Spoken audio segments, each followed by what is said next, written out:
No registro dos crimes mais sistemáticos da história moderna, há nomes que o mundo conhece bem: Auschwitz, Treblinka, Dachau. São nomes que entraram no vocabulário coletivo da memória, que são ensinados nas escolas, que aparecem em filmes e documentais, que funcionam como coordenadas do horror. Mas há outro nome que quase ninguém menciona. Um campo que durante 14 meses operou como uma máquina de extermínio de precisão quase perfeita, que tragou entre 430 mil e 600 mil pessoas e do qual saíram vivos, no sentido estrito e mais literal do termo, exatamente 2 indivíduos. Esse campo se chama Belzec.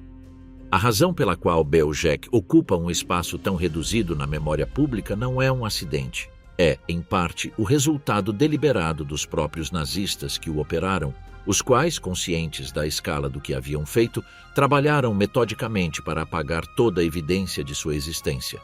Desmantelaram as instalações, queimaram os registros, exumaram e cremaram os cadáveres das valas comuns e transformaram o terreno em uma fazenda. Quando o Exército Vermelho chegou à região em julho de 1944, não restavam mais do que uma extensão de terra revirada, alguns fragmentos de ossos calcinados e o silêncio absoluto que se segue à aniquilação. Mas eles não puderam apagar Rudolf Roeder. Roeder é uma figura que desafia a estatística de maneira quase obscena. Em um campo onde a probabilidade de sobreviver era tão próxima de zero que se torna praticamente incalculável, este homem de mais de 60 anos passou 3 meses em meio às operações de extermínio, foi testemunha da morte de dezenas de milhares de pessoas, realizou trabalhos forçados que incluíam esvaziar as câmaras de gás e cavar valas comuns e encontrou uma brecha fugaz, um momento de descuido de um guarda sonolento que lhe permitiu desaparecer nas ruas de Luau em novembro de 1942. Seu depoimento, publicado em 1946 com o título simples e devastador de Belzec, é considerado hoje o documento primário mais importante sobre o funcionamento interno desse campo. Não por ser o único, mas por vir de alguém que esteve lá dentro, que viu o mecanismo operar por dentro, que conhecia os nomes dos guardas, a disposição dos edifícios, o procedimento exato que cada comboio seguia desde a chegada do trem até o esvaziamento das câmaras. Este é o relato de como Rudolf Roeder chegou a Belzec, o que encontrou ali, como sobreviveu, como escapou e o que fez no resto de sua longa vida com essa memória que ninguém mais no mundo compartilhava. A origem de uma máquina. Para entender o que Rudolf Roeder encontrou ao chegar a Belzec em agosto de 1942, é necessário retroceder alguns meses e entender como esse campo havia surgido e para que foi construído com tamanha precisão. A localidade de Belzec é um pequeno vilarejo no sudeste da Polônia, na região histórica da Galícia, a cerca de 160 quilômetros ao sul de Varsóvia e junto a uma linha ferroviária que conectava as grandes concentrações de população judia do governo geral polonês ocupado. Essa proximidade com as vias do trem, combinada com seu isolamento dos grandes centros urbanos, foi exatamente o que o tornou atraente para os planejadores do extermínio. A história do lugar como espaço de violência nazista começou antes de ele se transformar em campo de extermínio. Em 1940, os alemães construíram ali um campo de trabalho forçado para fortalecer as defesas orientais em torno do rio Bug. No final daquele mesmo ano, o campo foi desmantelado e o terreno ficou aparentemente abandonado.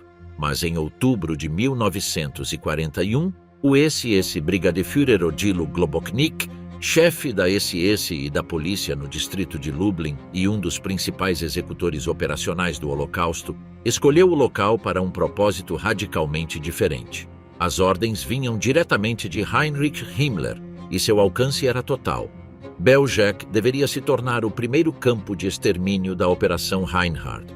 A Operação Reinhard, cujo nome oficial foi adotado após a morte de Reinhard Heydrich em um atentado em maio de 1942, era o plano secreto da SS para assassinar a totalidade da população judia do governo geral polonês, que naquele momento somava aproximadamente 2 milhões de pessoas.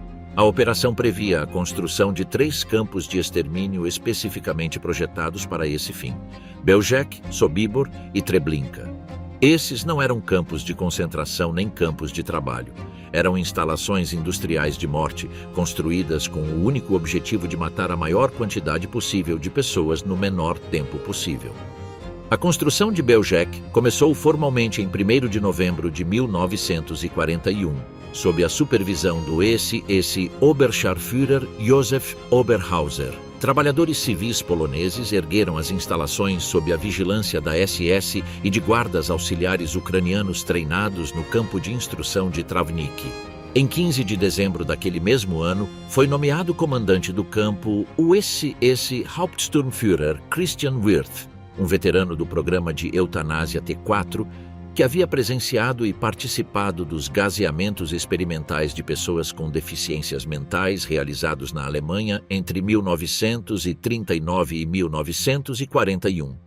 Wirth trazia consigo conhecimentos técnicos específicos, sabia como usar o monóxido de carbono para matar grandes grupos de pessoas em espaços fechados e sabia que o gás produzido pelo escapamento de motores de automóveis era mais eficiente do que o monóxido de carbono engarrafado. A primeira fase do campo contava com 3 câmaras de gás instaladas em uma construção de madeira. O design era funcional e brutal. Um corredor central com as câmaras nas laterais, tubulações que conectavam o motor externo ao interior de cada sala, portas que podiam ser seladas hermeticamente. Wirth não tinha formação como engenheiro, mas possuía uma capacidade prática para resolver os problemas técnicos do extermínio industrial com os recursos disponíveis. O resultado foi um sistema que, em sua primeira fase, era capaz de matar vários milhares de pessoas por dia. Para testar a eficiência do sistema antes da abertura oficial, em fevereiro de 1942 esse gaseou nessas câmaras os próprios trabalhadores judeus que as haviam construído. O teste foi considerado satisfatório. Em 17 de março de 1942, Belzec abriu oficialmente como centro de extermínio com a chegada dos primeiros trens de deportados vindos do gueto de Lublin e de Lwów. Nas primeiras semanas de operação, o campo matou aproximadamente 80 mil pessoas. A logística era simples e brutal. Os trens chegavam com 40 a 60 vagões de carga repletos de deportados que haviam viajado por horas ou dias em condições de superlotação extrema, sem água nem comida, muitos deles já mortos na chegada. Uma vez no campo, os sobreviventes eram desmembrados do restante do trem em grupos de 20 vagões com mais de 2.000 pessoas empurrados para os vestiários, obrigados a se despir, despojados de seus pertences e conduzidos às câmaras de gás. Mas as 3 câmaras de madeira não bastavam. A ambição dos planejadores superava a capacidade instalada. Em meados de junho de 1942, as deportações foram suspensas temporariamente para a ampliação das instalações. O velho edifício de madeira foi demolido e, em seu lugar, ergueu-se um novo prédio de tijolo e argamassa com 6 câmaras de gás, capaz de abrigar até 2.000 pessoas simultaneamente. As operações foram retomadas em julho de 1942. Foi neste novo edifício que Rudolf Roeder trabalhou durante 3 meses. A estrutura física do campo, tal como descrita por Roeder em seu depoimento e confirmada por investigações arqueológicas posteriores, estava dividida em 2 zonas principais. O campo 1 continha a estação de trem, os depósitos para os pertences das vítimas, os alojamentos dos trabalhadores forçados judeus do Sonderkommando e as instalações administrativas. O campo 2 continha o edifício das câmaras de gás, as valas comuns e a zona de extermínio propriamente dita. Entre ambas as zonas existia um corredor estreito, coberto por galhos e vegetação, através do qual as vítimas eram conduzidas nuas em direção às câmaras. Os guardas chamavam esse corredor de o tubo. O pessoal do campo era reduzido, mas suficiente para o propósito. Aproximadamente 20 militares alemães da SS e cerca de 100 guardas auxiliares ucranianos vindos dos batalhões de defesa. O tamanho reduzido do contingente contrasta de maneira quase incompreensível com a escala do massacre que supervisionavam. Entre março e junho de 1942, na primeira fase com as 3 câmaras originais, Belzec matou cerca de 93.000 pessoas. Nos meses seguintes, com as 6 câmaras novas e os procedimentos já aperfeiçoados, a taxa de extermínio aumentou dramaticamente. O primeiro comandante, Christian Wirth, foi substituído por Gottlieb Hering, quando Wirth foi promovido a inspetor de todos os campos da Operação Reinhard. Hering, segundo o depoimento de Heder, era um homem que raramente aparecia no campo, mas que, quando o fazia, irradiava uma autoridade aterrorizante. Heder o descreveu como um homem de meia idade, de rosto grosseiro e violento, corpulento, que mantinha os soldados e guardas em um estado permanente de medo. Na única ocasião em que Heder o viu no campo, o motor que bombeava os gases para as câmaras havia falhado enquanto elas estavam cheias de vítimas. Alguém perguntou ao comandante se deveriam libertar temporariamente os prisioneiros enquanto o motor era consertado. A resposta de Hering foi que os deixassem sufocar, que sofressem por horas e que o motor fosse consertado o mais rápido possível. Rudolf Heder antes de Belzec e a chegada ao campo. Rudolf Heder nasceu em 4 de abril de 1881 em Dębica, uma cidade da Galícia austro-húngara, que, naquele momento, pertencia ao Império dos Habsburgos. Era filho de Hermann e Frederica Heder, cujo nome de solteira era Jortner.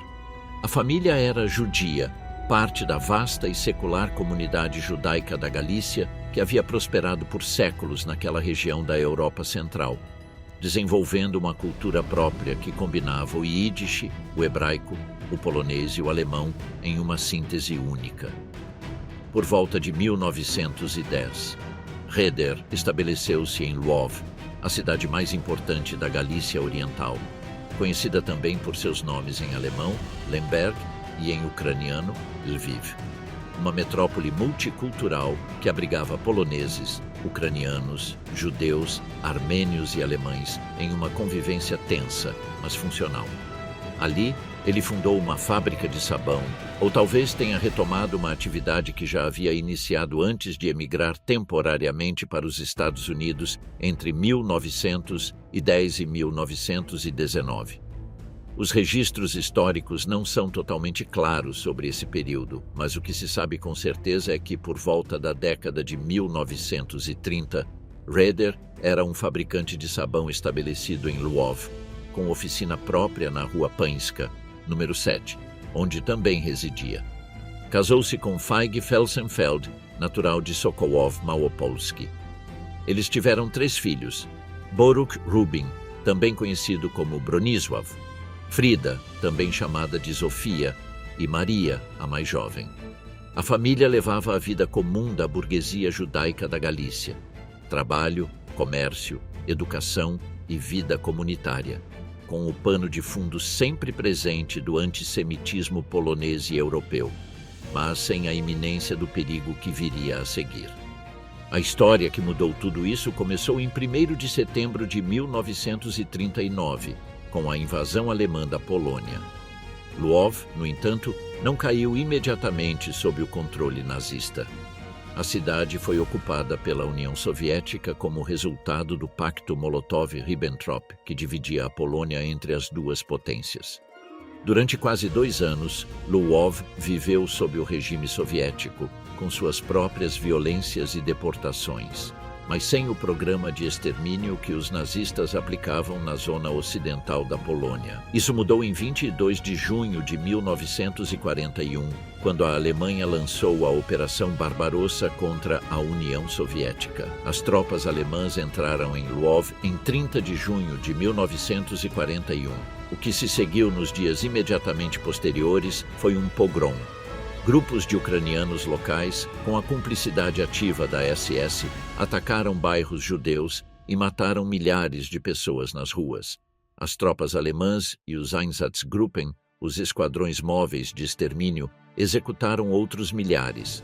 Em novembro de 1941, as autoridades de ocupação estabeleceram formalmente um gueto no bairro de Zamartynów, ao norte, onde concentraram à força entre 110 mil e 120 mil judeus sob condições de superlotação, fome e violência sistemática.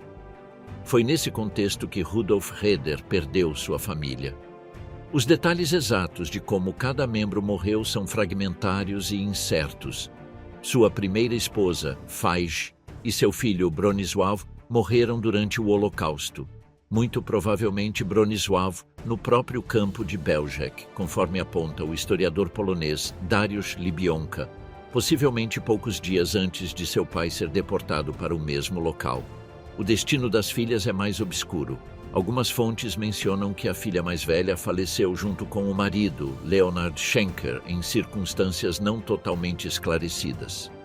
A filha mais nova, Maria, desapareceu dos registros históricos sem deixar rastros. Heder sobreviveu inicialmente no gueto de Lwów, graças ao seu ofício. As autoridades nazistas tinham uma política ambivalente em relação aos trabalhadores judeus que possuíam habilidades úteis para a máquina de guerra. Eles eram mortos de qualquer forma, mas às vezes em uma ordem diferente.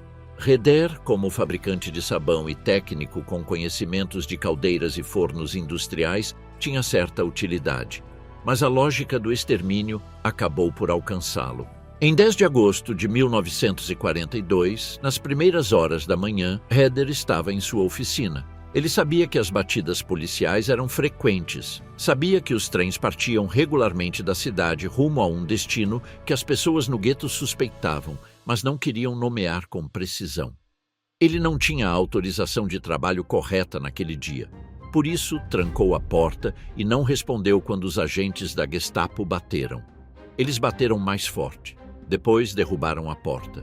Encontraram-no escondido, espancaram-no com um chicote e o arrastaram até um bonde lotado de pessoas, tão apertadas que ninguém conseguia se mexer.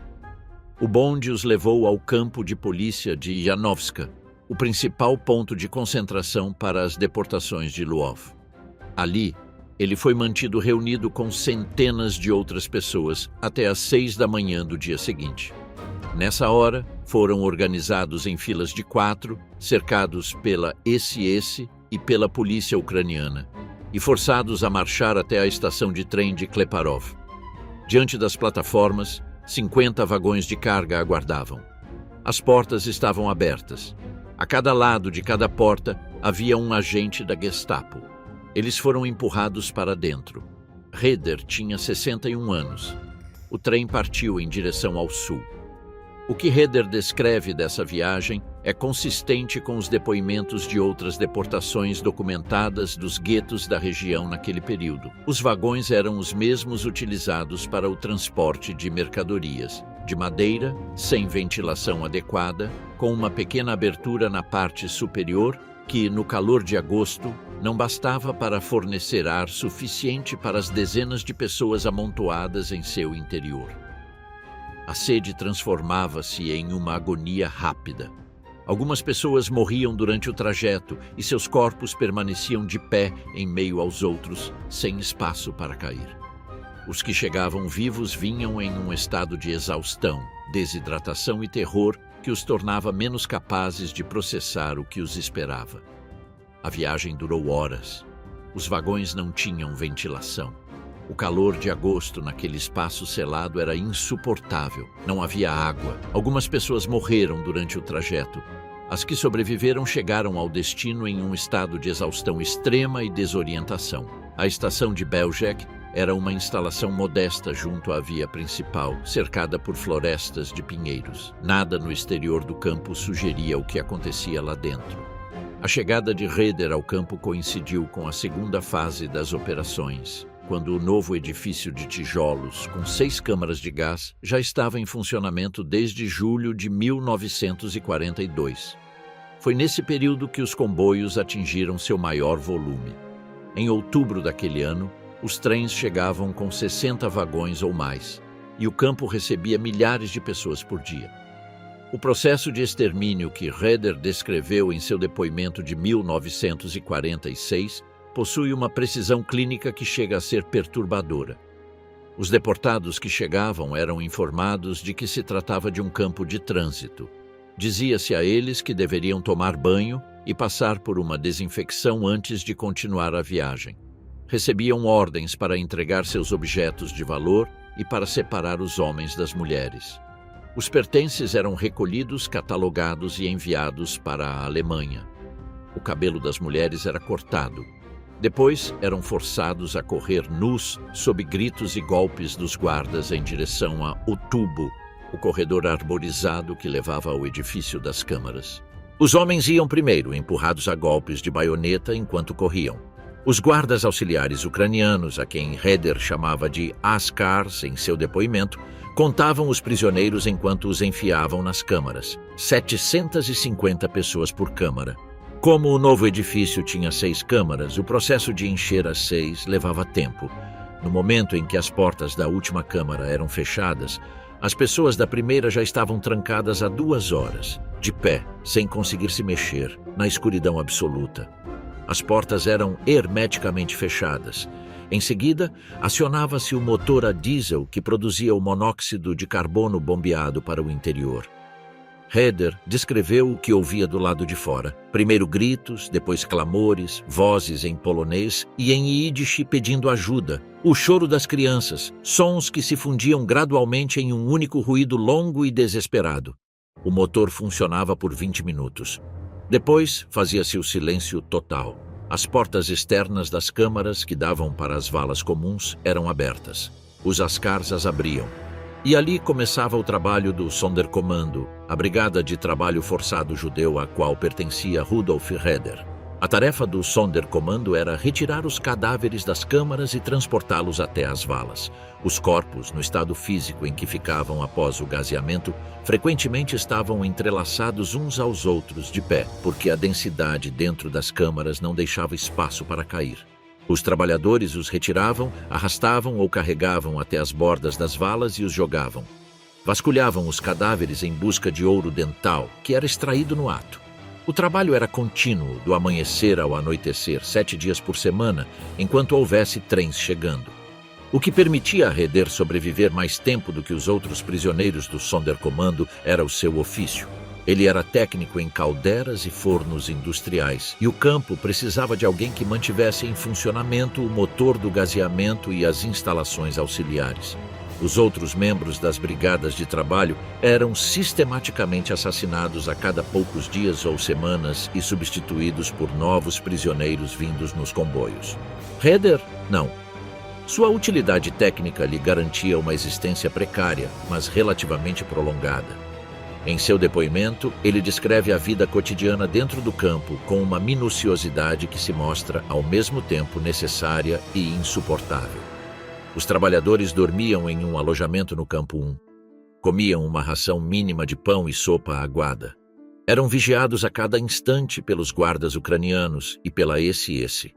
Os espancamentos eram frequentes e imprevisíveis. Alguém podia ser chicoteado ou fuzilado a qualquer momento, sem motivo aparente, como demonstração de autoridade ou simples brutalidade. O espaço entre os alojamentos e a área de extermínio era separado por uma cerca, mas os sons chegavam com clareza. Os gritos dos trens que chegavam, o barulho do motor, o silêncio que vinha depois.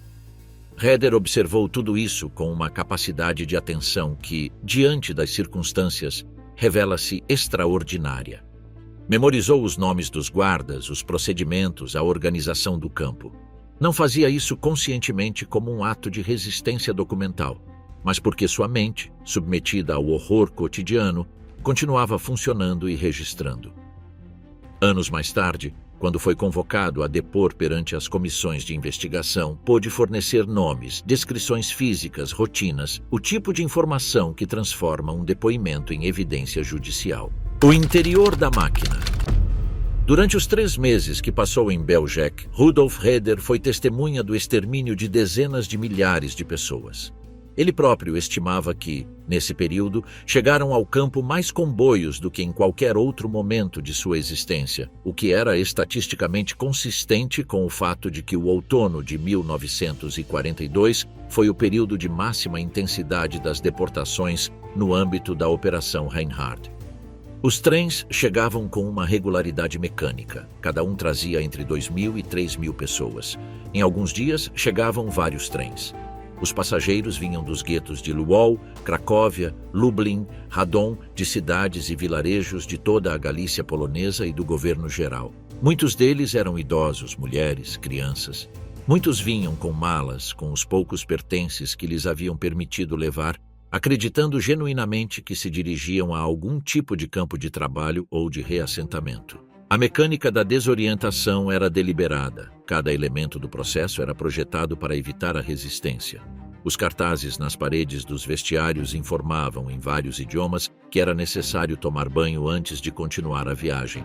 Os guardas falavam em desinfecção. O cronograma do processo era rápido o suficiente para que ninguém pudesse avaliar com calma o que estava acontecendo. No momento em que a maioria das pessoas compreendia que algo era radicalmente diferente do que lhes haviam dito, já estavam nuas, despojadas de seus pertences e encaminhadas para o tubo. Heder descreveu em detalhes o edifício das câmaras tal como existia quando ele chegou. O segundo edifício, o de tijolos. Uma escada conduzia a um corredor completamente vazio, sem iluminação, de paredes de cimento, com aproximadamente 1,5 metros de largura. A ambos os lados desse corredor abriam-se as portas das 6 câmaras. As câmaras não tinham janelas. As paredes e o piso eram de cimento. O teto não passava dos 2 metros de altura. Era um espaço geometricamente simples, de uma funcionalidade absoluta, sem nenhum elemento supérfluo. O motor que produzia o monóxido de carbono ficava localizado em uma sala separada, adjacente ao edifício. Era um motor a diesel grande, de automóvel ou caminhão, cujas emissões eram canalizadas para o interior das câmaras por meio de tubulações seladas. O mecanismo era rudimentar do ponto de vista tecnológico, mas era suficientemente eficaz. Quando funcionava bem, a morte chegava em 20 minutos. Quando falhava, como ocorreu na ocasião presenciada por Heder, as pessoas no interior morriam mais lentamente durante horas, enquanto os guardas esperavam que o motor fosse consertado. O problema com os cadáveres foi um dos aspectos mais complicados para os operadores do campo desde o início. Belzec não tinha crematórios. As primeiras milhares de vítimas foram enterradas em valas comuns escavadas no terreno do Campo 2. Mas a escala do extermínio rapidamente superou a capacidade das valas. Os gases da decomposição faziam com que a terra se elevasse, e a mistura da água subterrânea com os processos de putrefação criava problemas sanitários e de odor que se estendiam além do perímetro do campo. Em outubro de 1942, Globoknik ordenou o início de uma operação de exumação em massa. Esta fazia parte da chamada Operação 1005, o programa geral da SS, destinado a apagar as evidências dos assassinatos em massa em toda a Europa Oriental ocupada. Brigadas de trabalhadores judeus forçados começaram a exumar as valas comuns e a cremar os restos em fornos ao ar livre construídos com trilhos de trem. A escala dessa operação, realizada enquanto o campo continuava recebendo comboios e matando pessoas, é difícil de descrever. Heder viu isso. Incorporou isso ao seu depoimento. Os números totais de vítimas de Belzec são objeto de uma margem de estimativas que reflete a intencionalidade dos nazistas ao destruir os registros. Raul Hilberg, o historiador do Holocausto mais rigoroso quanto à documentação, estimava cerca de 450 mil mortes. A Enciclopédia do Holocausto do Yad Vashem cita números de até 600 mil. O United States Holocaust Memorial Museum estima entre 430 mil e 500 mil. Em qualquer caso, Belzec tem o terceiro maior número de vítimas entre os 6 campos de extermínio nazistas, atrás unicamente de Auschwitz-Birkenau e Treblinka. Tudo isso aconteceu em 14 meses, em um campo de pouco mais de 7 hectares, operado por pouco mais de 100 homens. Há um detalhe no depoimento de Heder que aparece mencionado quase de passagem, mas que condensa com uma eficácia perturbadora a distância entre a violência e a pretensão de ordem que caracterizava Belzec. No campo havia uma orquestra. Um pequeno grupo de prisioneiros judeus tocava música durante as operações de extermínio. Heder escreveu: "Lembro-me do terror, do desespero, dos gritos e dos clamores horríveis, misturados com as notas da orquestra. A música servia para abafar os sons, para criar uma ilusão de normalidade na estação, para impedir que os recém-chegados compreendessem cedo demais o que estava acontecendo. Também servia provavelmente para os próprios perpetradores, que operavam em meio a uma engrenagem de morte e necessitavam de algum tipo de enquadramento perceptivo que os distanciasse do que sucedia." Essa combinação de música e assassinato em massa não era exclusiva de Belzec. Vários campos de extermínio e concentração nazistas mantiveram orquestras de prisioneiros para fins semelhantes, ou simplesmente como entretenimento para os guardas. Mas, no contexto específico de Belzec, onde quase nenhuma outra voz sobreviveu para descrevê-la, a imagem que Heider transmite carrega um peso particular. É a única imagem que temos. O período que Heider passou no campo coincidiu também com o momento em que os procedimentos de extermínio atingiram sua maior eficiência.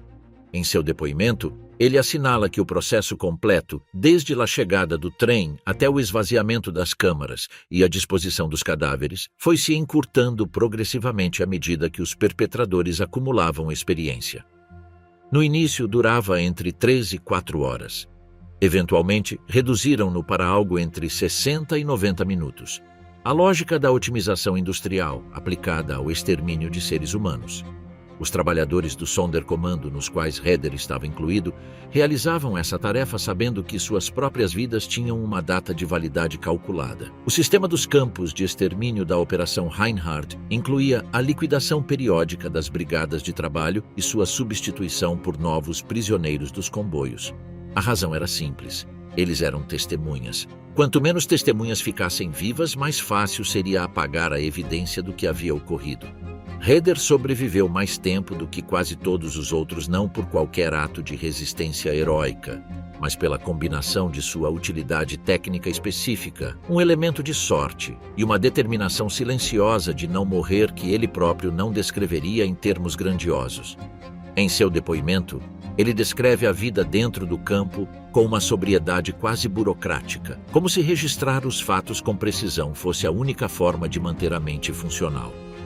Íamos fazendo mecanicamente todos os movimentos daquela vida horrível enquanto a orquestra continuava tocando.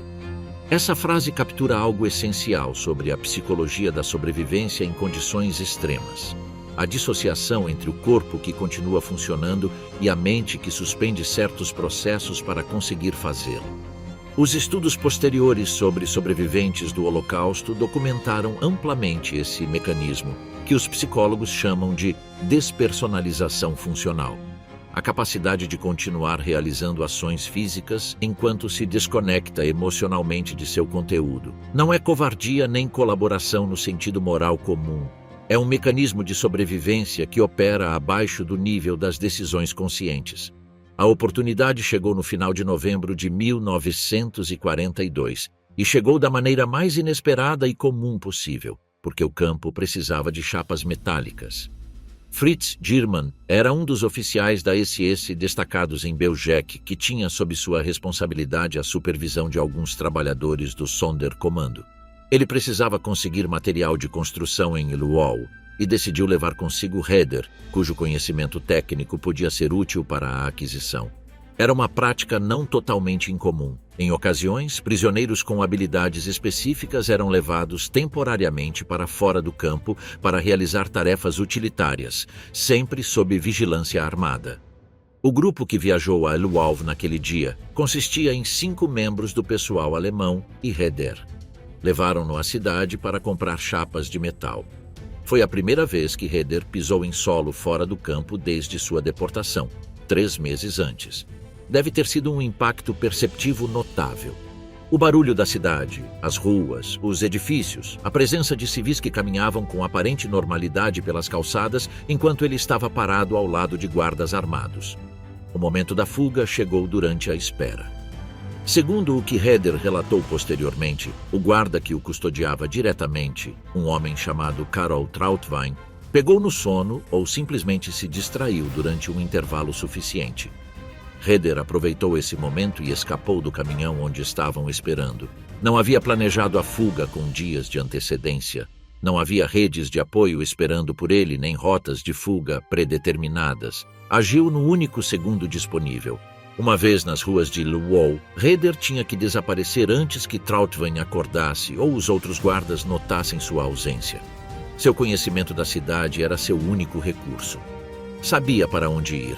O endereço de uma mulher ucraniana que havia trabalhado para ele em sua fábrica de sabão antes da guerra. Seu nome era Zofia Schmidt. O fato de Heider ter ido diretamente procurar Zofia Schmidt revela algo sobre a natureza das relações que mantinha com seus funcionários antes da guerra. Não eram relações de mera conveniência trabalhista. mas vínculos de confiança fortes o suficiente para que, no momento de maior perigo imaginável, Heder soubesse que podia bater à porta daquela mulher e pedir ajuda. Sophia Schmidt o acolheu, escondeu-o em sua casa. O que se seguiu foi outro período de sobrevivência, diferente do primeiro, mas igualmente precário. Heder viveu escondido em Luau, dependente de Schmidt para sua subsistência e sua segurança, enquanto a cidade continuava sob ocupação alemã e enquanto as operações de busca e liquidação do gueto prosseguiam. Permaneceu oculto até julho de 1944, quando o Exército Vermelho libertou Luau. O período de Belzec havia durado 3 meses. O período escondido em Luau durou quase 2 anos. Durante esse tempo, os nazistas continuaram operando o campo. Em dezembro de 1942, as deportações para Belzec foram interrompidas porque a maior parte da população judia do governo geral já havia sido exterminada. Em maio de 1943, Belzec foi o primeiro campo da Operação Reinhard a ser desmantelado formalmente. As instalações foram destruídas, os documentos queimados, os restos exumados e cremados, e a terra foi transformada em uma fazenda. Em junho de 1943, os últimos trabalhadores judeus que haviam estado no campo foram fuzilados no próprio Belzec ou deportados para Sobibor para serem gaseados. Quando o Exército Vermelho chegou ao local em julho de 1944, não encontrou uma única pessoa viva que tivesse estado dentro do campo durante sua operação. O segundo sobrevivente e seu destino. O relato de Rudolf Heder não pode ser contado em sua totalidade sem mencionar a única outra pessoa que sobreviveu a Belzec e deixou um depoimento: Chaim Hirschman. Hirschman nasceu em 24 de outubro de 1912 em Janol Lubelski e trabalhou como mecânico antes da guerra. Em setembro de 1942, ele, sua esposa e seu filho, de apenas 6 meses, foram deportados para Belzec. Sua esposa e seu filho foram assassinados logo na chegada. Hirschman foi selecionado para o trabalho forçado, assim como Heder, na Brigada do Campo, embora sua participação tenha ocorrido em uma fase diferente. Ele trabalhou na equipe de desmantelamento do campo durante a Operação 1005, o programa de destruição de evidências. Em junho de 1943, foi colocado em um trem que o levaria a Sobibor, mas conseguiu escapar do comboio com outro prisioneiro chamado Silko Herk e uniu-se a grupos de partidários nas florestas próximas a Janov Lubelski.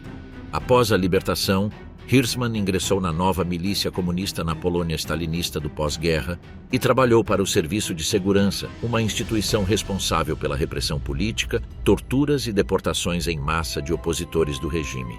Essa circunstância complicou moralmente a recepção posterior de seu depoimento, embora sua experiência em Belzec fosse objetivamente valiosa como evidência histórica.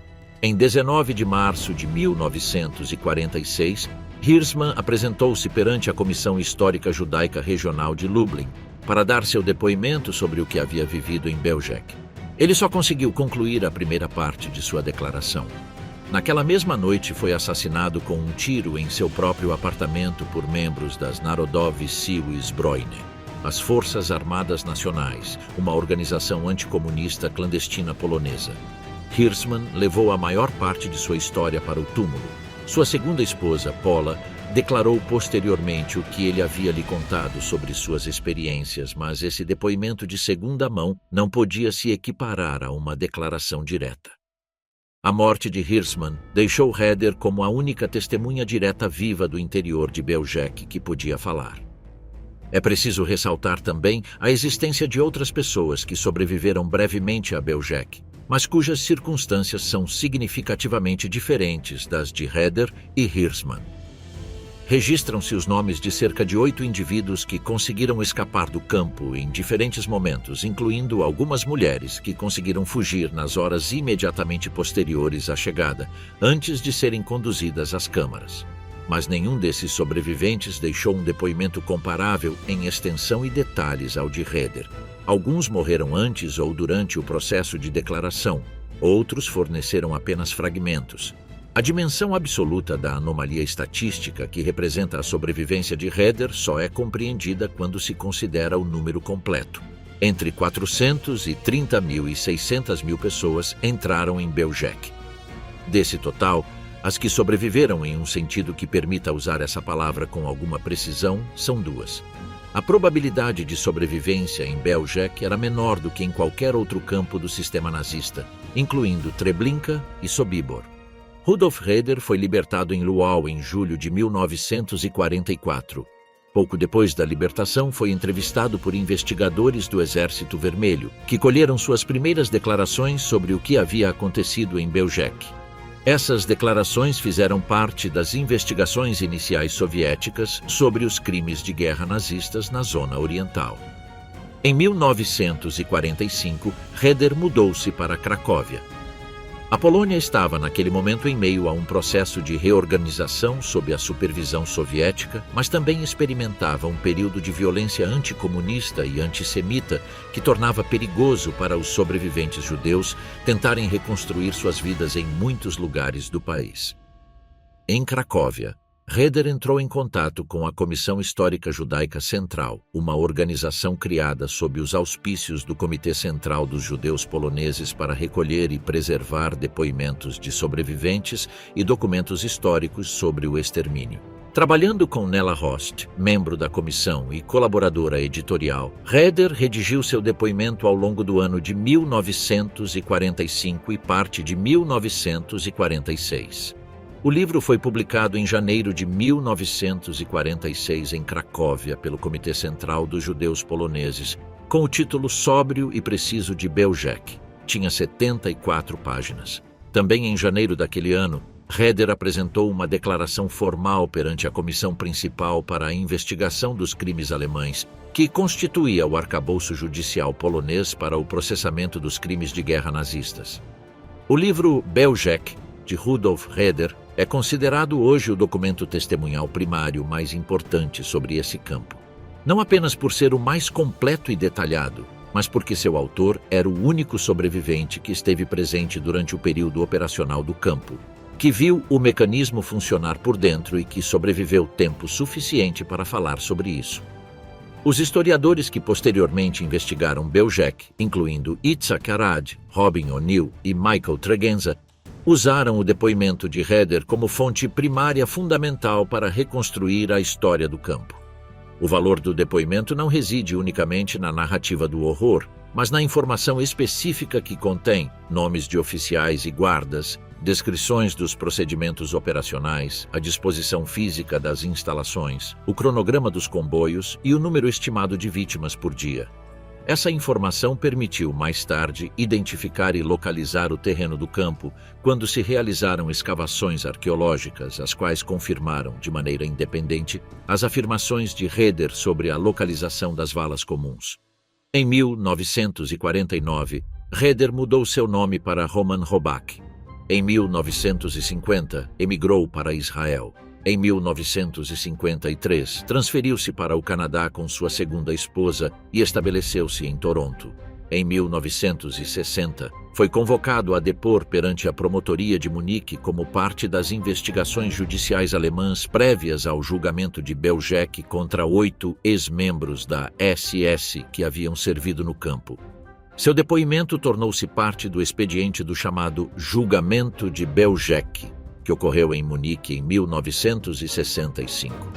Esse julgamento foi concluído com a condenação de Joseph Oberhauser, o ex-vice-chefe do campo, a 4 anos e meio de prisão. Os demais acusados foram absolvidos por insuficiência de provas, um resultado que historiadores e sobreviventes consideraram profundamente insatisfatório, dado o que se sabia sobre as operações do campo.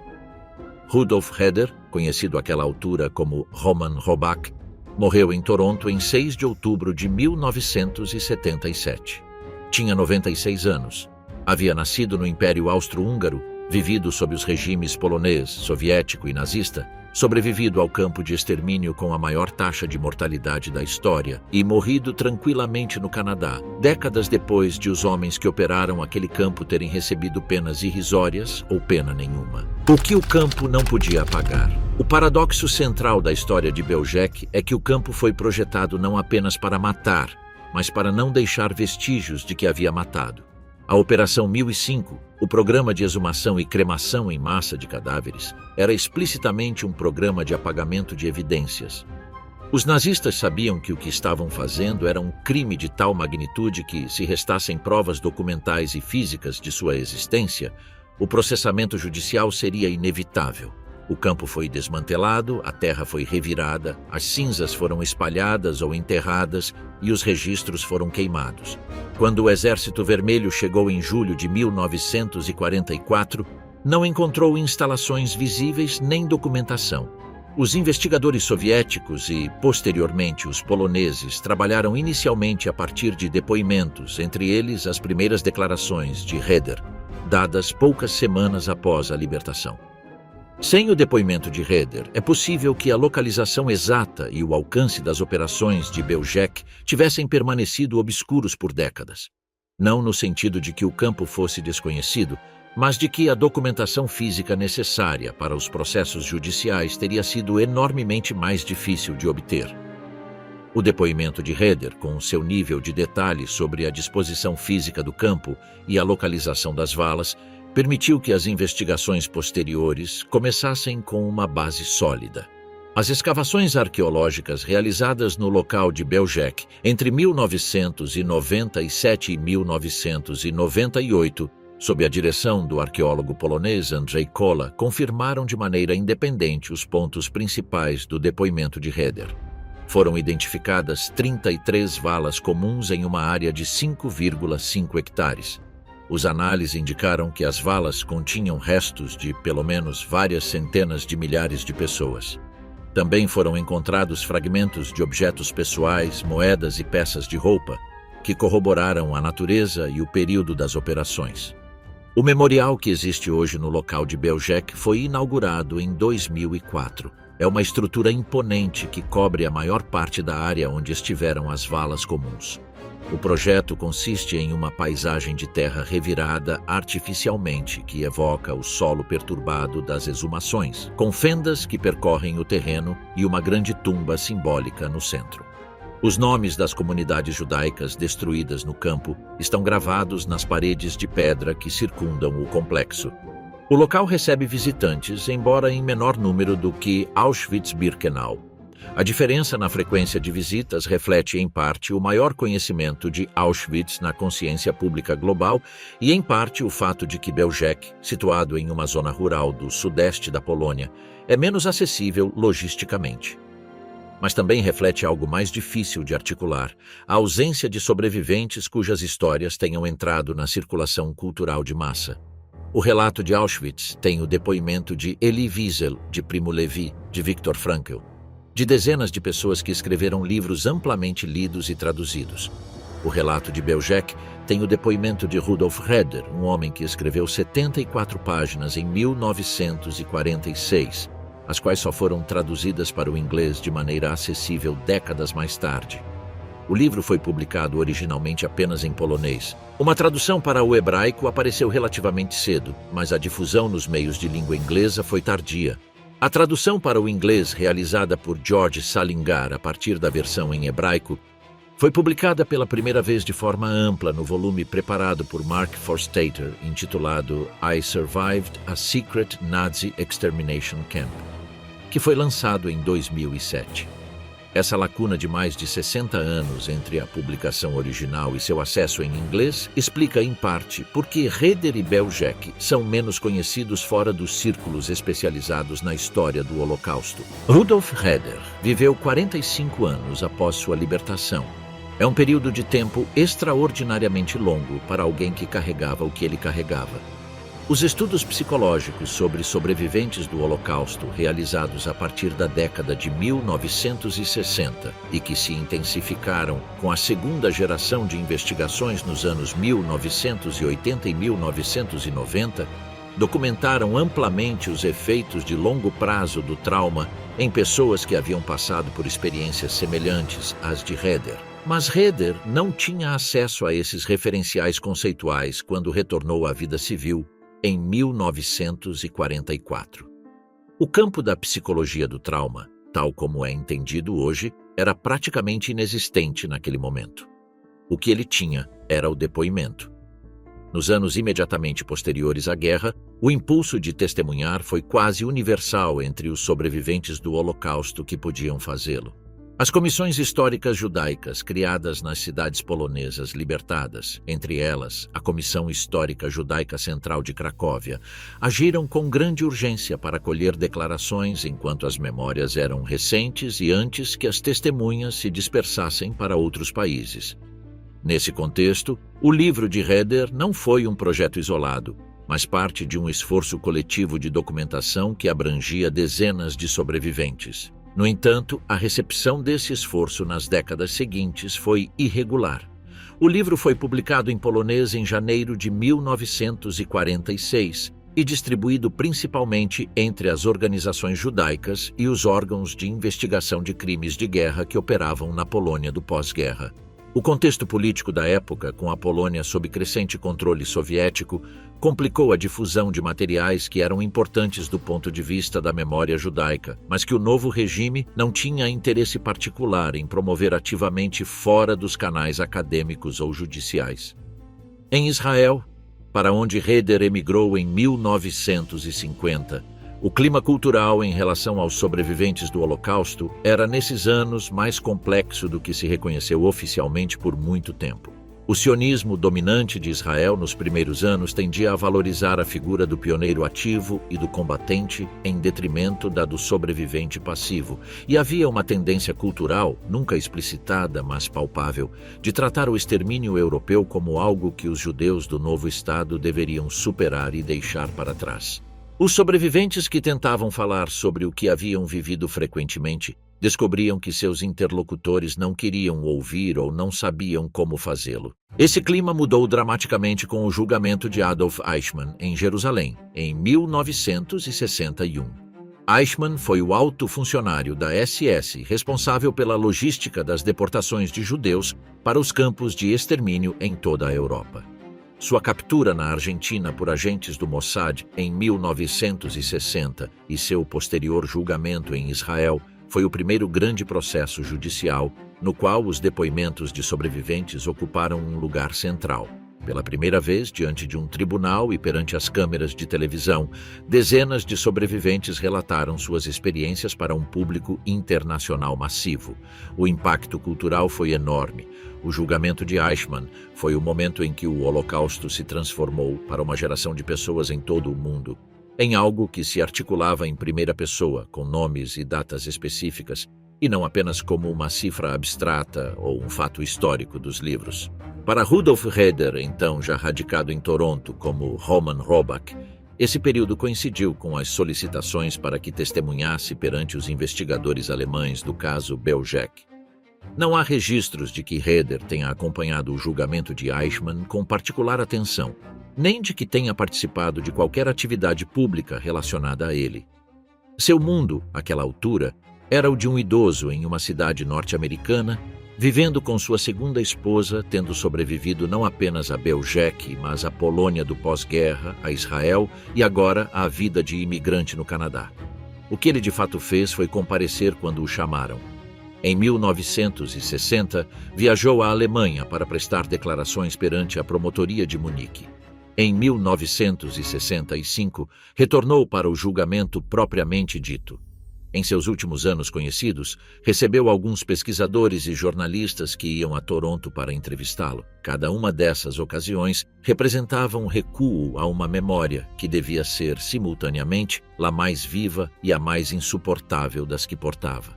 Os psicólogos que estudaram sobreviventes do Holocausto documentaram que muitos deles experimentavam o que chamaram de culpa do sobrevivente. A sensação de não ter o direito de ter sobrevivido quando todos os outros haviam morrido. Em alguns casos, esse sentimento conduzia ao silêncio e ao isolamento. Em outros, ao impulso de testemunhar de maneira contínua como forma de justificar a sobrevivência perante a própria memória. O padrão de Heder, com suas décadas de depoimento continuado, sugere que ele pertencia ao segundo grupo. Falar era a maneira pela qual processava a dívida com os mortos. É preciso destacar também o papel específico de Sophia Schmidt na história de Heder, pois representa um desses episódios da história do Holocausto que abrem perguntas sobre as motivações das pessoas que ajudaram a esconder judeus em circunstâncias de extremo perigo. Na Polônia ocupada pelos nazistas, esconder um judeu era um crime punido com a morte. Não apenas para quem o escondia, mas para toda a sua família. O medo dissuasivo dessa ameaça foi suficientemente eficaz para que a maioria dos poloneses que sabiam de judeus escondidos não fizesse nada para ajudá-los e, em muitos casos, os denunciasse ativamente às autoridades. Zofia Schmidt fez o contrário. Não há registros detalhados de suas motivações, de seus sentimentos, nem das circunstâncias exatas de como manteve Heder escondido por quase 2 anos. Sua história é uma das muitas em que uma decisão individual, tomada provavelmente sem um cálculo filosófico elaborado, mas a partir de uma combinação de lealdade pessoal e coragem humana, mudou o desfecho de uma vida. Sem Schmidt, Heder não teria chegado a 1944. Sem Heder vivo, o depoimento de Belzec teria sido significativamente mais fragmentário. Em 1985, o Estado de Israel reconheceu Zofia Schmidt como justa entre as nações, o título que o Yad Vashem concede aos não-judeus que arriscaram a vida para salvar judeus durante o Holocausto. Nesse momento, Schmidt já havia morrido. Heder também. Mas o reconhecimento veio, e seu nome figura hoje nos registros do Yad Vashem como alguém que escolheu o perigo em vez da segurança quando essa escolha importava. A pergunta de como Heder manteve a sanidade durante os 3 meses em Belzec e durante os quase 2 anos de clandestinidade em Lwów é uma questão que não tem resposta direta em nenhum de seus depoimentos. O que se pode inferir é que sua capacidade de observação, a mesma que lhe permitiu memorizar os nomes dos guardas e os procedimentos do campo, funcionou como um mecanismo de distanciamento entre ele e a iminência do horror. Registrar fatos na memória exige uma separação cognitiva entre o observador e o observado. Em condições normais, essa separação é um artifício analítico. Nas condições de Belzec, era possivelmente a diferença entre manter-se funcional e desmoronar.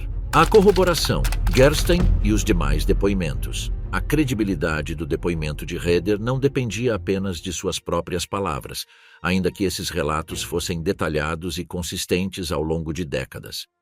Dependia também da medida em que podiam ser corroborados por outras fontes independentes. Uma das comprovações mais importantes veio de um lugar inesperado. O depoimento de Kurt Gerstein, um oficial da SS que visitou Belzec em 18 de agosto de 1942, justamente no período em que Heder estava no campo. Gerstein era engenheiro químico e tinha um perfil psicológico incomum para alguém em sua posição. Havia se alistado na SS em parte para investigar por dentro os crimes que suspeitava estarem sendo cometidos, com a intenção de informar as potências aliadas e a Igreja Católica. A visita a Belzec foi parte dessa investigação. O chamado Relatório Gerstein, que o próprio oficial redigiu em várias versões durante os últimos meses da guerra e que foi apresentado como prova nos julgamentos de Nuremberg, descreve em detalhes a chegada de um transporte a Belzec e o processo de extermínio. A descrição de Gerstein, escrita a partir da perspectiva de um observador privilegiado com acesso à área da administração do campo, coincide em seus pontos fundamentais com a descrição de Heder, feita do lado de dentro. As duas fontes, uma de um perpetrador que queria registrar o que tinha visto e outra de uma vítima que sobreviveu para contar, descrevem a mesma realidade a partir de ângulos diferentes. Gerstein foi capturado pelas forças francesas em maio de 1945 e morreu em circunstâncias não totalmente esclarecidas em uma prisão francesa em julho daquele ano, antes de poder testemunhar nos julgamentos de Nuremberg. Seu relatório, no entanto, foi apresentado como documento nesses processos e teve uma influência significativa no estabelecimento dos fatos sobre Belzec e os outros campos da Operação Reinhardt. A combinação do depoimento de Heder com o relatório Gerstein, com os fragmentos de declarações que Chaim Hirschman conseguiu dar, com os relatórios que a resistência polonesa havia enviado ao governo no exílio em Londres já em 1942 e com a documentação arqueológica obtida nas escavações de 1997 e 1998, constitui o corpus de evidências sobre Belzec. Cada fonte é incompleta por si só. Cada uma preenche as lacunas que as outras deixam. O resultado é um conhecimento do campo que, embora não atinja a densidade documental de Auschwitz com seus arquivos parcialmente preservados, é suficientemente robusto para estabelecer com certeza os fatos fundamentais. A dimensão judicial dessa evidência foi explorada de maneira mais sistemática na Alemanha a partir dos anos 1960, com o trabalho do Escritório Central para a Investigação dos Crimes do Nacionalsocialismo, fundado em 1958 em Ludwigsburg. Esse órgão investigou durante décadas os crimes da Operação Reinhard e processou judicialmente vários de seus executores, embora com resultados que os historiadores e as organizações de sobreviventes consideraram insuficientes em relação à magnitude dos fatos. O problema jurídico central era o mesmo que havia se apresentado nos julgamentos de Nuremberg e que continuava sem resolução satisfatória. Como aplicar o direito penal comum a crimes cometidos dentro de uma estrutura estatal que havia transformado o extermínio em política oficial. A doutrina da obediência hierárquica, rejeitada formalmente em Nuremberg, continuava operando de fato nos tribunais alemães dos anos 1960 como um atenuante ou excludente de culpabilidade. Os réus podiam argumentar que haviam atuado dentro de um sistema que não criaram e que não poderiam ter abandonado sem risco pessoal. Os tribunais com frequência aceitavam essa argumentação, ao menos na medida suficiente para reduzir as condenações a níveis desproporcionalmente baixos diante dos fatos provados. O julgamento de Belzec, realizado em Munique em 1965, é um dos episódios mais frustrantes da história judicial do Holocausto. Dos 8 ex-membros da SS acusados de participar das operações do campo, apenas um, Josef Oberhauser, foi condenado. Sua pena foi de 4 anos e meio de prisão, dos quais cumpriu apenas uma fração por motivos de saúde e pelo tempo que já havia passado em prisão preventiva. Rudolf Roeder, já sob a identidade de Roman Robach e residente em Toronto, viajou à Alemanha para testemunhar. Sua declaração perante a promotoria em 1960 e diante do tribunal em 1965 foi considerada a peça central do testemunho de acusação. Mas o sistema judicial alemão do pós-guerra tinha padrões de prova extraordinariamente difíceis de satisfazer em casos onde a maioria dos documentos havia sido destruída deliberadamente e quase todas as testemunhas haviam sido assassinadas. Os réus alegaram que agiram sob ordens, que não tinham conhecimento do alcance total das operações ou simplesmente negaram o envolvimento direto em atos de violência específicos. O resultado do julgamento foi consistente com uma tendência mais ampla nos processos judiciais alemães dos anos 1960 sobre crimes do Holocausto. Condenações raras, penas leves e um reconhecimento implícito de que a magnitude do crime excedia a capacidade do direito penal convencional de responder de maneira proporcional. Essa insatisfação levou, em anos posteriores, a debates sobre a necessidade de um direito penal internacional mais robusto, discussões que finalmente se concretizaram na criação do Tribunal Penal Internacional em 1998. Para Roeder, o processo judicial foi mais uma etapa de uma longa jornada de testemunhos. Ele havia prestado depoimento em 1944 aos investigadores soviéticos, em 1946 às comissões polonesas. Tinha publicado seu livro naquele mesmo ano e deposto novamente em 1960 e 1965. Cada vez que era convocado, ele voltava. A continuidade desse compromisso com o testemunho, que se estendeu por mais de 20 anos desde a libertação até sua última declaração conhecida, diz muito sobre a natureza da obrigação que sentia em relação à memória do que havia acontecido. Há um aspecto da história de Roeder que os historiadores apontam como particularmente significativo do ponto de vista da historiografia do Holocausto.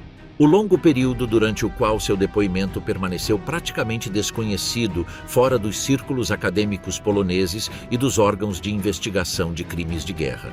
Durante as décadas de 1950 e 1960, enquanto Roeder vivia sua nova vida em Toronto sob o nome de Roman Robach, o campo de Belzec era estudado por especialistas, mas quase ignorado na cultura popular. Esse abismo entre o conhecimento especializado e a consciência pública não foi um acidente. É, em parte, o resultado das assimetrias do mercado editorial internacional, que favoreceu durante décadas os relatos em inglês ou alemão em detrimento dos relatos em polonês ou hebraico. É também o resultado da falta de imagens. Belzec não gerou as fotografias de libertação que Auschwitz gerou, porque quando os soldados soviéticos chegaram, não havia nada para fotografar. E é finalmente o reflexo do fato de que quase ninguém sobreviveu para contar a história. A história de Rudolf Roeder e de Belzec traz um conjunto de perguntas cujas respostas continuam imprecisas ou totalmente desconhecidas, constituindo um dos aspectos mais perturbadores desse episódio histórico. A primeira pergunta diz respeito ao número exato de vítimas. As estimativas variam em uma margem de quase 200 mil pessoas, dependendo da metodologia e das fontes utilizadas. Essa variação não é fruto de uma imprecisão histórica comum. É o resultado direto do sucesso parcial dos nazistas em destruir a documentação. Os trens de deportados tinham registros que, em muitos casos, foram eliminados ou sequer chegaram a ser contabilizados completamente. Os livros de operações do campo foram queimados. As valas comuns não têm marcações. Os arqueólogos que escavaram o local entre 1997 e 1998 encontraram evidências compatíveis com as estimativas mais altas, mas a natureza do solo e as condições das exumações em massa realizadas pela esse não permitem uma quantificação exata. A segunda pergunta é sobre o paradeiro de toda a documentação gerada durante a Operação Reinhard. Sabe-se que existia uma burocracia administrativa. Registros de transportes, relatórios de operações, correspondência entre os comandantes do campo e as autoridades em Berlim e Cracóvia. Parte dessa documentação foi capturada pelos aliados após a guerra e usada nos julgamentos de Nuremberg e nos processos seguintes. Mas a maior parte foi destruída deliberadamente pelos próprios nazistas antes da chegada das forças aliadas. Alguns historiadores acreditam que possam existir arquivos não catalogados nos depósitos do antigo bloco soviético que poderiam lançar uma nova luz sobre os detalhes operacionais dos 3 campos da Operação Reinhard. O acesso a esses arquivos foi irregular durante as décadas da Guerra Fria e melhorou substancialmente após 1989, mas as investigações continuam. A terceira pergunta envolve o destino do próprio pessoal do campo. Dos cerca de 120 homens que operaram Belzec durante seus 14 meses de funcionamento, a maioria nunca foi julgada. Alguns morreram nos últimos meses da guerra ou logo depois. Outros retornaram à vida civil na Alemanha Ocidental, na Áustria ou no Brasil, com novas identidades ou simplesmente sem nunca terem sido procurados ativamente. Os países de língua alemã só intensificaram suas investigações sobre os crimes da Operação Reinhard em meados da década de 1960, quando muitos dos executores já eram idosos e alguns já haviam falecido. A quarta pergunta, talvez a mais intrigante, é sobre o motivo específico de Roeder ter sobrevivido enquanto outros não. Sua explicação se baseia em sua utilidade técnica, e os registros históricos a corroboram na medida em que é possível verificá-la. Mas há um elemento de acaso em sua história que análise nenhuma consegue eliminar por completo. O momento exato em que o guarda Trautwein dormiu ou se distraiu, a distância em que Roeder se encontrava dele naquele instante, a presença ou ausência de outros guardas no campo de visão imediato, todos esses fatores poderiam ter sido diferentes. Roeder tinha consciência disso. Em seu depoimento, ele nunca apresenta sua sobrevivência como resultado de alguma virtude ou habilidade especial sua. Ele a descreve como o que de fato foi, uma confluência de fatores, a maioria dos quais estava totalmente fora de seu controle. A quinta pergunta é sobre o que sabiam e quando souberam os milhões de judeus do governo geral polonês que foram deportados para Belzec. As investigações históricas estabeleceram que a resistência polonesa enviou relatórios detalhados sobre as operações de extermínio ao governo polonês no exílio em Londres, já em 1942. O governo polonês retransmitiu essas informações aos governos aliados. Em dezembro de 1942, os aliados emitiram uma declaração conjunta denunciando o extermínio dos judeus europeus. Mas os judeus dentro dos guetos tinham acesso rigidamente limitado a essas informações. As pessoas que chegavam a Belzec nos trens de deportação, no geral, não sabiam com precisão para onde iam nem o que as esperava. O sistema de engano, a linguagem eufemística de reassentamento e banho, era projetado exatamente para explorar essa ignorância. Belzec Roja e o peso de uma voz. O local de Belzec, no sul da Polônia, é hoje um memorial administrado pelo Museu Estatal de Majdanek.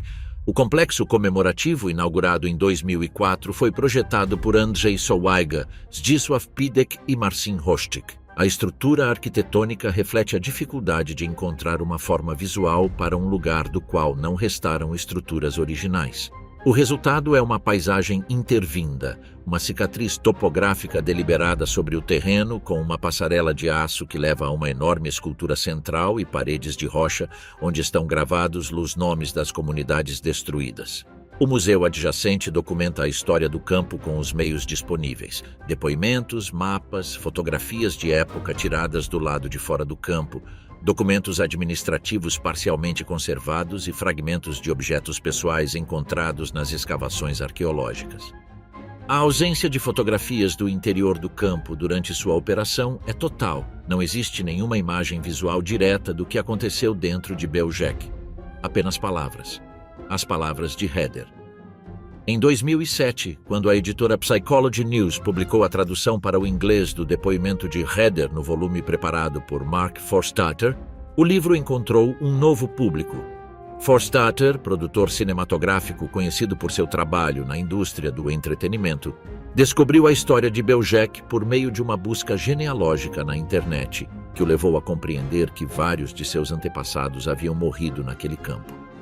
A descoberta do depoimento de Heder no mostruário de uma loja de museu o levou à conclusão de que Heder provavelmente havia transportado os cadáveres de seus próprios familiares. Esse tipo de conexão entre o presente e o passado de Belzec, a compreensão de que os descendentes das vítimas vivem entre nós e que as famílias de muitos deles foram aniquiladas naquele campo específico, é talvez o argumento mais poderoso para que a história de Heder seja conhecida mais amplamente. Não como um exercício de memória abstrata, mas como a história concreta de pessoas específicas, com nomes, endereços, profissões e famílias. Rudolf Heder era fabricante de sabão em Luau. Tinha 61 anos quando chegou a Belzec. Perdeu sua primeira esposa, seu filho e provavelmente todas as suas filhas na máquina do extermínio. Sobreviveu graças ao seu conhecimento técnico de caldeiras e ao sono de um guarda. Escreveu 74 páginas sobre o que tinha visto, porque era necessário que alguém o fizesse. Testemunhou perante 5 instâncias judiciais ou de investigação distintas ao longo de mais de 2 décadas.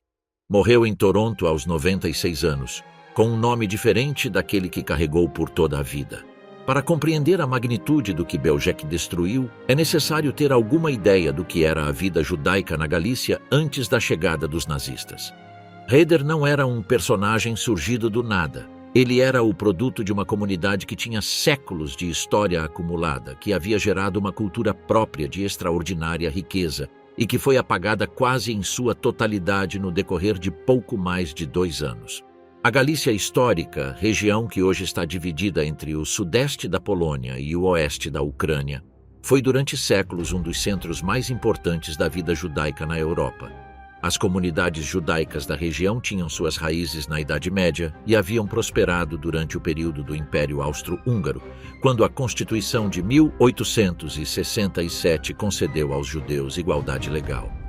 Cidades como Lwów, Cracóvia, Przemyśl, Drohobych e centenas de outras cidades e vilas menores tinham populações judaicas expressivas que participavam ativamente da vida econômica, cultural e intelectual da região. A cultura judaica galiciana era especificamente uma síntese do racídico e do secular, do Yiddish e do hebraico, da tradição religiosa e do modernismo iluminista. Era a cultura que havia produzido escritores como Sholem Aleichem, filósofos como Martin Buber, figuras do sionismo e do socialismo judaico. Era também a cultura dos artesãos, dos comerciantes, dos médicos, dos professores, dos fabricantes de sabão como Rudolf Heder, que constituíam o tecido cotidiano da vida nessas cidades e aldeias. Quando os nazistas chegaram ao governo geral polonês e começaram as deportações para Belzec e os outros campos de extermínio da Operação Reinhard, A comunidade judaica da Galícia foi praticamente extinta no decorrer de 1942. As deportações de Luol começaram em março de 1942, apenas 2 semanas após Belzec abrir suas operações. No verão daquele ano, enormes proporções da população judaica das principais cidades galicianas haviam sido deportadas e assassinadas.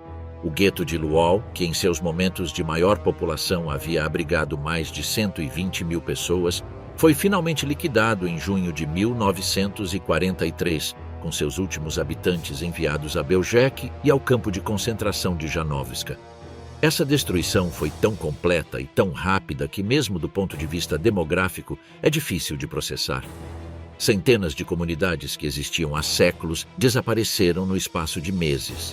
Os cemitérios foram destruídos ou abandonados. As sinagogas foram queimadas ou transformadas em armazéns. Os registros comunitários, os livros de família, os arquivos das organizações judaicas, tudo foi destruído, roubado ou dispersado. O Holocausto na Galícia não foi apenas o assassinato de pessoas, foi a eliminação sistemática dos rastros de sua existência. Nesse contexto, o depoimento de Heder tem um significado adicional ao do simples relato da mecânica do extermínio. É também o testemunho de alguém que viveu imerso naquela cultura, que a perdeu junto com sua família e que a carregou consigo como parte inseparável de quem era. A fábrica de sabão da Rua Panska, o conhecimento técnico que o manteve vivo, a relação com Zofia Schmidt. Tudo isso era fruto de uma vida construída em Lwów ao longo de décadas, no seio daquela comunidade que deixou de existir enquanto ele estava trancado em Belzec. A destruição dos judeus da Galícia foi, em termos percentuais, uma das mais completas de toda a Europa ocupada. Estima-se que antes da guerra vivessem na região cerca de 600 mil judeus. Desses, sobreviveram ao Holocausto poucas dezenas de milhares, em sua maioria, os que haviam conseguido escapar para o interior da União Soviética antes da chegada das tropas alemãs, ou os que haviam se incorporado a movimentos partidários, ou os que conseguiram se esconder durante anos em circunstâncias semelhantes às de Heder. Os que permaneceram nos guetos, os que confiaram nas promessas de que as deportações eram para campos de trabalho, os que não tinham meios para escapar ou se esconder. A esmagadora maioria foi deportada para Belzec. Essa é a demografia humana por trás do número que se cita como vítimas do campo. Não são algarismos abstratos. São o equivalente a cidades inteiras, a gerações completas de famílias, a um modo de vida que simplesmente deixou de existir. Há um trecho no depoimento de Heder que resume, com a brevidade que só é possível após uma experiência desse tipo, o que significa ter estado em Belzec. Não é um trecho de emoção transbordante nem de grandiloquência. É um trecho de pura informação, transmitido no tom de quem sabe que o que diz é inacreditável e por isso mesmo deve dizê-lo com toda a precisão possível. Heder descreve o momento em que as portas externas das câmaras de gás eram abertas após cada operação, e ele e os outros trabalhadores do Sonderkommando entravam para retirar os corpos. Descreve o aspecto dos corpos, a disposição em que os encontravam, o processo de retirá-los. Não acrescenta comentários. Não interpõe nenhuma camada interpretativa entre o fato e a descrição. É um relatório. Essa sobriedade narrativa não é frieza. É a forma mais extrema do testemunho. Dizer exatamente o que se viu, sem atenuantes e sem amplificações, sabendo que o que se diz já é suficientemente avassalador por si só. Heder declarou, em uma das várias entrevistas que concedeu a pesquisadores ao longo dos anos, que em Belzec havia aprendido que o silêncio era cumplicidade. Não dizer o que havia acontecido equivalia, em sua lógica, a permitir que acontecesse sem consequências. Por isso falou ano após ano, perante comissões, promotores, jornalistas e estudantes, até não poder mais fazê-lo. Há algo que merece atenção no fato de Heder ter publicado seu livro sob seu nome real, Rudolf Heder, mas ter adotado o nome Roman Robach em 1949 ao emigrar para Israel. A escolha de um pseudônimo não era incomum entre os sobreviventes judeus da Europa Oriental que reconstruíam suas vidas após a guerra. Era uma maneira de separar o passado do presente, de criar uma identidade nova que não trouxesse inscrita em cada apresentação a história do que havia acontecido. Mas Heder não abandonou seu testemunho quando adotou esse novo nome. Continuou sendo a mesma pessoa que havia escrito Belzec, que testemunhava perante comissões, que viajava à Alemanha para depor nos julgamentos. O nome era diferente, a obrigação, não. A pergunta sobre o que Heder sabia sobre a destruição de Belzec durante o tempo em que permaneceu escondido em Lwów é difícil de responder com certeza. Alguns dos desdobramentos mais importantes do campo ocorreram enquanto ele estava na clandestinidade. As exumações em massa de outubro de 1942 em diante, o desmantelamento do campo na primavera de 1943, a liquidação dos últimos trabalhadores em junho de 1943. É possível que Schmidt lhe trouxesse notícias de forma fragmentada. É possível que Heder soubesse, em algum momento, que o campo onde havia passado 3 meses havia deixado de existir, que os guardas que o vigiavam haviam se dispersado, que o terreno já estava sendo transformado em algo diferente. Se teve esse conhecimento, ele não o articulou em seus depoimentos em termos do que isso significava para ele pessoalmente. O que ele articulou, em múltiplas ocasiões e de maneiras ligeiramente diferentes, mas sempre com o mesmo núcleo central, foi a descrição dos procedimentos do campo. As perguntas dos promotores alemães em 1960 e 1965, as perguntas dos pesquisadores poloneses em 1946, as perguntas dos jornalistas e acadêmicos nos anos seguintes, todas buscavam os mesmos detalhes. Quantas pessoas cabiam em cada câmara? Quanto durava o processo? Como era o edifício? A que distância as valas comuns ficavam das câmaras? E Heder respondia repetidas vezes com a mesma precisão que havia mantido intacta durante décadas. Essa persistência da memória nos detalhes técnicos e espaciais é consistente com o que os estudiosos da memória traumática têm documentado. A memória episódica de eventos traumáticos frequentemente preserva detalhes sensoriais e espaciais com uma clareza que contrasta com o embaçamento de outros tipos de recordações. Os cheiros, os sons, as dimensões dos espaços, esse tipo de informação tende a ficar gravado com precisão incomum em situações de ameaça extrema, provavelmente como resultado dos mecanismos de ativação do sistema nervoso autônomo que acompanham o perigo real. Heder lembrava exatamente a largura do corredor do edifício das câmaras. Lembrava quantas pessoas podiam caber de pé em cada câmara. Lembrava os nomes dos guardias e suas aparências físicas. Lembrava a localização do motor e das tubulações. Essa informação, na boca de qualquer outro sobrevivente de qualquer outro campo, seria valiosa. Na boca do único sobrevivente de Belzec que havia estado presente durante as operações ativas do campo, era insubstituível. A impossibilidade de que existam mais depoimentos diretos de Belzec não é contingente, mas absoluta. Não há nenhum header adicional, nenhum arquivo de vozes escondidas esperando para ser descoberto. O que se sabe sobre o interior daquele campo durante sua operação provém de uma única testemunha ocular que pôde dar um relato coerente e sistemático. Tudo o mais é inferência, arqueologia, documentação indireta e o silêncio dos mortos. O campo de Belzec funcionou por 14 meses. Matou entre 430 mil e 600 mil pessoas. A história de seu funcionamento chegou ao mundo por meio de 74 páginas escritas por um homem de 64 anos em 1946, em uma cidade da Polônia devastada pela guerra, trabalhando com uma colaboradora que tomava notas enquanto ele falava. Dessas 74 páginas, a primeira investigação arqueológica sistemática do local, em 1997, confirmou os detalhes principais. As análises do solo confirmaram as localizações das valas comuns.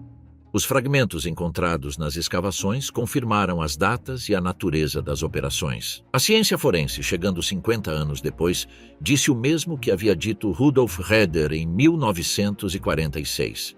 Essas páginas são tudo o que restou.